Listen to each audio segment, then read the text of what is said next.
மக்களே சிரட்டையில் வந்து இவ்வளவு அழகழகான கைவினை பொருட்கள் எவ்வளவு ஒரு ஹார்ட் ஒர்க் பண்ணி வச்சுருக்காங்க பார்த்தீங்களா.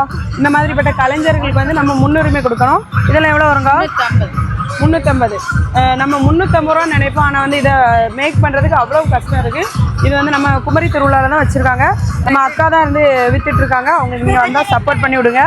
அதுக்கப்புறமா கீச்சன் சிரட்டையிலே டிசைனான கீச்சன். இங்கே பாருங்கள் எவ்வளோ வெரைட்டி இருக்குது. அது மட்டும் இல்லாமல் வருஷத்துக்கு ஒருக்கா காய்க்கக்கூடிய காய்ச்சி கிழங்கு. அதுக்கப்புறமா இது என்னக்கா? இது புளிச்சம்மந்தி எப்படி அரைப்பியா? புளி அந்த இது இடிச்சம்மந்தி அது எப்படி நான் என் வாயால் சொல்லுது? சிரட்டையிலையா? ஆமா, சிரட்டையில போட்டு இந்த இடி கட்டை போட்டு இடிக்கிறது. என்னெல்லாம் போட்டியா? இது உள்ளி வந்து சுட்டு, மிளகு, உள்ளி சுட்டு மிளகு புளி வச்சிருக்காங்க. கூட வந்து காய்ச்சி கிழங்கு. சாப்பிட்டு அப்போ எப்படி இருக்குன்னு பழைய காலத்து சாப்பாடாகும்.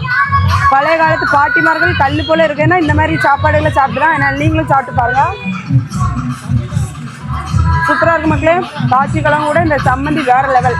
வந்தீங்கன்னா கண்டிப்பாக ட்ரை பண்ணி பாருங்க. பாய்.